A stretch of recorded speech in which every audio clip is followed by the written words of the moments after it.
Masyado ka rin kasing mabait eh. Kung gusto mong yumaman ngayong 2025, dapat magulang ka. Sa madalas na pagkakataon, kung sino pa yung mababait, sila pa yung laging kinakapos.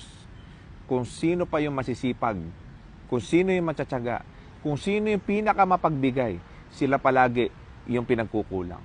Bakit nga ba ganyan? Kailangan magulang din tayo. Dapat magulang ka sa pera. Hindi ka dapat ubos biyaya. Hindi pag humingi dito, humingi doon, ikaw naman bigay ka ng bigay. Hindi dapat ganun.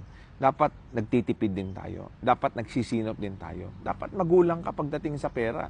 Kasi lagi mong tatandaan, yung perang pinaghirapan natin, yung perang pinag-ipunan natin, kung mailalagay natin sa ayos at sa tama yan, baka yan na ang ika-asenso at ikaangat natin sa buhay. Sa madalas na pagkakataon, ano nangyayari sa'yo? Kikita ka ng maliit, hihingin ni kamag-anak, hihingin ni kaibigan. Ano nang natira sa'yo? E di wala.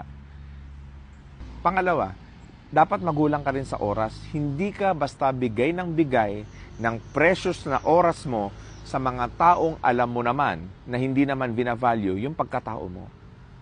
Okay lang na makisama, okay na makipagkaibigan, okay na magbigay ka ng oras sa kanila. But make sure yung precious na oras mo ay ilalagay mo doon sa professional and personal growth mo. Magpalago ka ng sarili mo ngayong 2025. Kasi ang mga oras na sinasayang mo sa mga taong hindi ka naman binavalue, pwede mo sana yung ilagay sa sarili mo para mag-grow ka. Sa kadalasan, yung oras natin nababaliwala lang, nasasayang lang, dahil nag-aaksaya tayo ng oras sa mga maling tao. Ibigay natin ito ngayong 2025 sa sarili natin.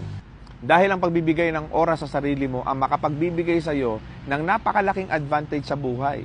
Dahil lagi mong tatandaan, isang idea at isang konsepto lang ang pumasok sa isip mo, tapos may hawak ka pang konting pera, baka yan na ang ika-asenso mo. Number 3, dapat magulang ka sa buhay. Kumbaga, madiskarte ka dapat. Hindi ka lang dapat nakukontento sa isang trabaho lang. Pag nasa abroad nga tayo mga Pinoy, di ba nagdo-double job at nagti-triple job pa nga tayo paminsan-minsan eh. Pwede rin natin gawin yan dito sa Pinas.